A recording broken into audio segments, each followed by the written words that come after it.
మేమే వస్తాం, మేమే గెలుస్తాం, మళ్ళీ రమ్మంటున్నాడు. నేను ఈ యొక్క వేదిక ద్వారా మాజీ శాసనసభ్యుడు మొన్న ఆయన ఒకటి పెట్టుకొని ఒక కుర్చీ వేసుకొని ముందర అది పెట్టుకొని మైక్ చెప్తున్నాడు.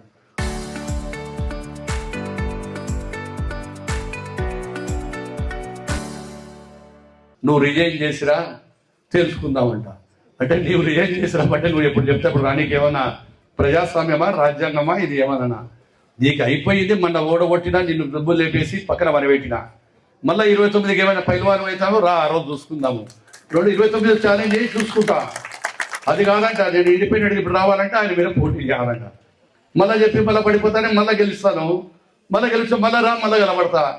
కింద పడిన ప్రతిసారి రా, మనం తెలుసు ఏది తెలుసుకునేది. 29కి రెడీగా చూద్దాం. నీ కెపాసిటీ ఉందో, ప్రజలు నన్ను ఆశీర్వదిస్తారా?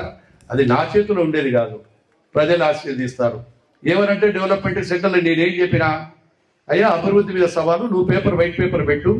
ఆ పేపర్లో ఏమున్నాయి, నేను ఈ 2 సంవత్సరాలలో ఎన్ని కోట్ల రూపాయలు తెచ్చిన నిధులు, నువ్వు 5 సంవత్సరాలు ఎమ్మెల్యే ఉన్నావు, మళ్ళీ 2009 నుంచి 14 వరకు ఉన్నావు, 14 నుంచి 19 నుంచి 24 వరకు ఉన్నావు, నువ్వు 10 ఏళ్ళు ఉన్నావు, నేను 7 ఏళ్ళు ఇప్పటికి అధికారంలో.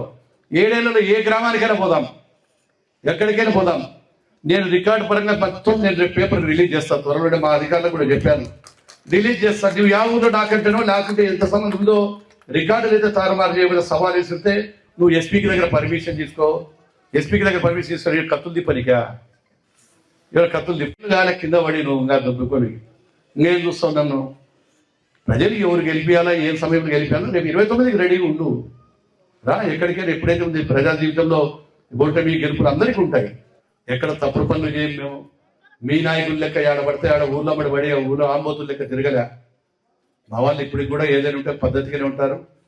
మీ మాదిరిగా రప్పాడిస్తాం, కలవడదాం, కొట్టుకుంటాం. రప్పాడిచ్చినారు మిమ్మల్ని ప్రజలు.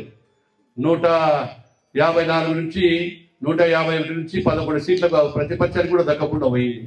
ఇంకా రప్ప అంట, కోబలి అంటారు, రప్ప అంటారు. మరి కోబలి ఎందుకో రప్ప ఎందుకో నాకు అర్థం కాదు.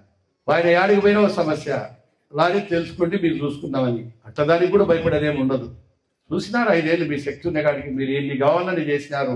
మా నాయకుల మీద ఎన్ని కావాలో ఊర్లలో కేసులు పెట్టినారు. చేసిన దానికి మేము ఈ రోజు వరకు కూడా ఒక పొరపాటు కేసు పెట్టలేం. మా వాళ్ళు వస్తారు, వాళ్ళకి న్యాయం జరగాల. వాళ్ళకి అన్యాయం గతంలో నష్టపోయినారు, వాళ్ళకి న్యాయం జరిగితే మా దాంట్లో కరెక్ట్గా ఉంటుంది. కంప్లైంట్ ప్రకారమే చేయాలి. అట్ట అనుకుంటే నేను మంత్రిగా ఈరోజు ఎన్నైనా చేయొచ్చు, ఎంతమందికైనా చేసి కేసులు పెట్టచ్చు. దానివల్ల లాభాలు రాదు కదా. కేసు వల్ల పరిష్కారాలు కావాలా, గ్రామాలు ప్రశాంతంగా ఉండాలి. నేనేమో సమస్యలు తగ్గాలనుకుంటా వాళ్ళకి కావాలంటారు.